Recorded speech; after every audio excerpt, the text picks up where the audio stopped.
Assalamualaikum dok, mau bertanya soal ASI.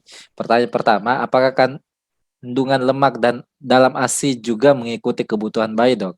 Dan apakah bisa diusahakan agar komposisi lemak dalam ASI itu bisa bertambah banyak? Itu pertama. Yang kedua, kebetulan beliau ini adalah busui yang sering mengkonsumsi susu kedelai sebagai booster ASI. Nah, apakah itu betul sebagai booster ASI dan apakah itu bisa mempengaruhi berat badan juga dok? Susu kedelai. Oke, sip. Terima kasih Ibu Akmalia Rosyada. Nah, jadi kandungan lemak pada ASI mengikuti kebutuhan bayi tentu saja. Ya, tadi saya bilang bayinya mesen Bu. Di akhir-akhir dia mau lepas nyusui, itu dia mesen. Nanti the next yang kayak gini ya, gitu. Dia mesennya sama siapa ya? Sama Allah ya. Saya juga nggak tahu mesennya sama siapa. Tapi yang pasti sangat berbeda-beda sesuai dengan kebutuhan anaknya. Nah, dan apakah bisa diusahakan agar lemak ASI bisa tambah banyak? Nah, penelitian sekarang juga dibilang bahwa kandungan lemak pada ASI itu justru di akhir menyusui. Jadi lebih dari 20 menit. Karena orang nyusui kan ya nggak jarang yang lama-lama banget ya. Apalagi kalau anaknya udah makin besar, pasti dia masih mikir kadang-kadang lagi nyusu, kemudian dia ngelihat atau dia dengar suara brem-brem, dia ingat bahwa oh ada mobil yang jadi mainannya ya nggak bisa lama-lama dia jadinya nyusu. Nah, penelitian terbaru itu bilang ASI itu lemaknya keluarnya di akhir. Jadi dari usia yang awal pertama, kalau anaknya ada juga anak yang tidak sanggup menyusui terlalu lama karena mungkin ada kelainan jantung atau mungkin karena bibirnya ada tuh namanya heptil yang agak kelainan dikit, nggak perlu diapa-apain tapi ya dia jadi nggak bisa lama untuk nyusunya. Nah, jadi nggak dapet kan lemaknya, itu akan ditandai dengan berat badannya yang semakin menurun. Nah, kalau udah mulai menurun berat badannya biasanya kita akan suruh pumping mamanya. Jadi abis nyusu langsung pumping biar susu yang dipumping itu dapetin lemak. Ya, itu ya dikasih sama anaknya. Dan kalau dia sampai akhir akhir kita nyusui itu kan ada kontrak ya sama anaknya. Artinya saya sebutnya kontrak soalnya saya juga baru pengalaman ya. Jadi kayak kalau dia bilang lepas ya udah kita akan lepas. Jangan kita yang nentuin oh 10 menit ya udah nak lepas, nggak gitu ya caranya. Jadi kita sama-sama inilah ikhlas gitu kalau kita mau lepasnya. Nah, kalau pada anak-anak yang nggak bisa melakukan ini, maka itu harus dipumping. Karena lemak itu sangat penting buat anak. Kenapa? 0 sampai 5 tahun perkembangan otak yang maksimal. Otak itu 98%-nya kolesterol justru. Lemak. Ada mufa, ada pufa, semuanya lemak 98%. Jadi kalau lemaknya nggak tercukupi pada masa bayi, nah pembentukan otaknya nggak bagus. Anaknya jadi bodoh, enggak juga, belum tentu kayak gitu. Otaknya udah bagus, nggak dilatih, ya nggak bisa juga jadi cerdas. Tapi kalau misalnya otaknya nggak bagus, dilatih kayak manapun ada batas maksimal kecerdasannya. Jadi mending otaknya dibuat bagus dulu, baru kita latih supaya anaknya jadi cerdas gitu kan, Bu. Nah itu jadi salah satu tipsnya supaya lemaknya. Yang kedua, susu kedelai. Nah jadi gini, susu kedelai ini kenapa jadi booster ASI? Itu teorinya tuh cuman karena air sama proteinnya ya. Bahan bakunya ASI itu 90%-nya adalah air.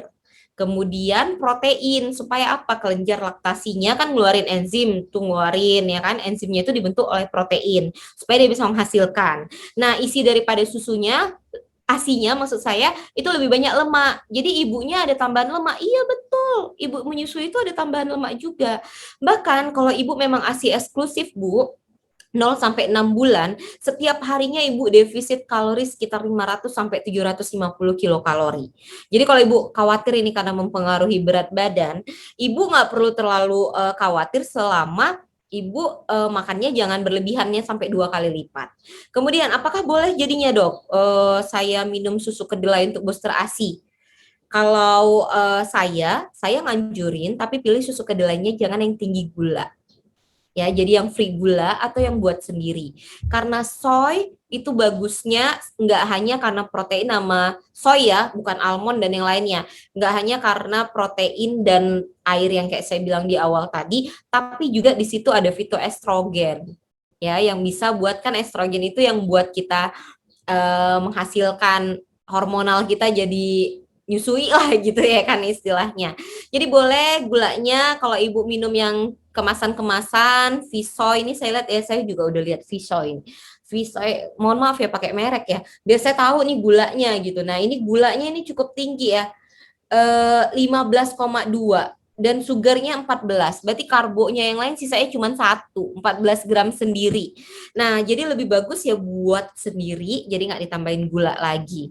Kadang-kadang ada yang bilang, ya udah dok, pakai gula merah tambahannya sama bu. Gula pasir sama gula merah sama, gula-gula juga. Bedanya gula merah lebih alami, gula pasir lebih banyak pemutihnya, pabriknya lebih gimana-gimana daripada si gula merah yang cuman pakai batok kelapa doang, dipanaskan jadi deh gula merah. Gitu ya, semoga membantu ya. Baik, terima kasih dok. Jadi itu tadi jawaban dari pertanyaan Ibu Lia. Berarti kalau misalnya ingin meningkatkan kandungan lemak ASI, apakah ada hal-hal yang perlu dimakan dok? Oh iya benar, lemaknya juga harus tinggi. Jadi kadang-kadang kan kalau ibunya malnutrisi, kemudian anaknya juga nggak gemuk-gemuk, padahal asinya banyak dok, asinya setiap setengah jam, 10 kali sehari, gitu kan? Jangan-jangan bahan bakunya nggak cukup, sehingga kualitas asinya juga nggak cukup untuk si anaknya. Jadi mau minum sebanyak apapun airnya, ya tetap nggak ngejar gitu istilahnya. Nah jadi ya makan yang untuk kandungan lemaknya makan yang lemak memang, tapi lemaknya bukan yang lemak jenuh. Lemak jenuh itu kan banyaknya dari minyak kelapa sawit dan juga yang kayak misalnya kita panggang, kita fast food gitu ya. Jadi yang dimakan itu sumber lemak, misalnya alpukat itu ada lemak mufanya, atau misalnya kacang almond, kacang mede, tapi jangan digoreng karena kalau misalnya kacang almond mufanya tinggi dia sebut di situ, tapi kalau digoreng ya sama aja nambahin minyak jenuh. Kemudian yang bagus-bagus mufanya minyak zaitun misalnya, ganti minyaknya, tapi tetap kalau masak pakai minyak zaitun nggak boleh terlalu panas, jadi goreng pakai minyak zaitun itu adalah kesalahan paling fatal ya. Jadi tidak boleh, zaitun adalah di dressing. Udah jadi rebusannya di dressing pakai minyak zaitun. Nah, itu dia baru bener kayak gitu. Ya bener, Dok. Ya, terima kasih sudah diingatkan, Dok.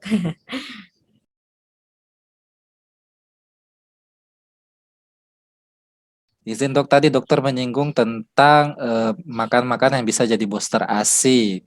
Salah satunya tuh kayak almond, eh, apa ya tadi, almond atau mete. Nah itu kan Ya, lebih cenderung agak mahal atau sulit didapat. Bagaimana kalau kacang tanah yang dipanggang, Dok? Apakah itu bisa menggantikan sebagai booster ASI atau gimana dok? lebih bagus susu kedelai. Itu sebenarnya yang utama ya. Kalau yang lokal Lan punya, satu proteinnya jauh lebih tinggi. Saya ada nggak ya?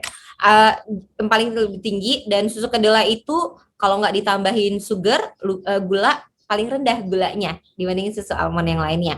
Kemudian kalau kacang tanah boleh sekali, proteinnya juga tinggi.